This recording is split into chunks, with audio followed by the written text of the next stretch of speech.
Serunjojo okutuuka ne munnansi wa Misiri Ahmed Bolishe Serunjojo akoze okutendekebwa okusembeddeyo ddala nga yeeteekera olulwana luno. Olulwana luno lugenda kuteekebwa ku Hotel Africana wano mu Kampala ku Lwokutaano luno era lugenda kubeera omusipi wa kilo 7.6 oba guyite ABU Super Middleweight title. Serunjojo aweze okuwa Bolishe asobole okuwangula omusipi guno. Neteeseteese ekimala nkoze ekimala ne kooki wange ne ttiimu yange egezezza kulaba nga tubeera fit okulaba nga tulwana fight eno tugiwangule.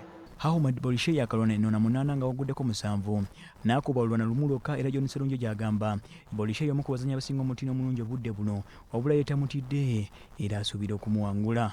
Bolishe si musajja mwangu, si musajja munafu, y'omu ku basinga ku Africa era ensonga lwaki ali ku level oba ali ku musipi guno gwe tugenda okulwana because twali tulina opponent gwe twali tulina okulwana ne bamugyawo nga tali mu rankings ne tusobola okulaba nga tulota Bolishe ali mu rankings. Kyekakasa kiri kimu tweteeseteese ekimala okulaba nga Bolishe fight omusipi guno aguleka wano.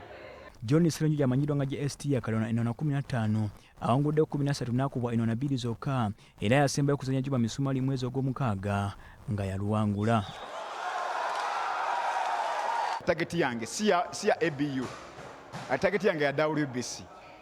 Segera nange nkwateko ku silver, nange nkwateko ku gold. Segera nange mbeko nga abazanyi ababikoze right now. Sula Segawa yaliwo nange mbeko nga Sula Segawa nga ndese silver one. Abazanyi abalala bagenda kubeera mu nsiko ya Junju Power agenda kutukana na Jusha Nyanzi, Isaac Zebra Senyange Junior agenda kuzanya John Chiweyo okuva Tanzania, Abudu Njego agenda kutukana Teba Malini okuva Cameroon n'abazanyi abalala. Waswa James Segawa, BBS Telefina.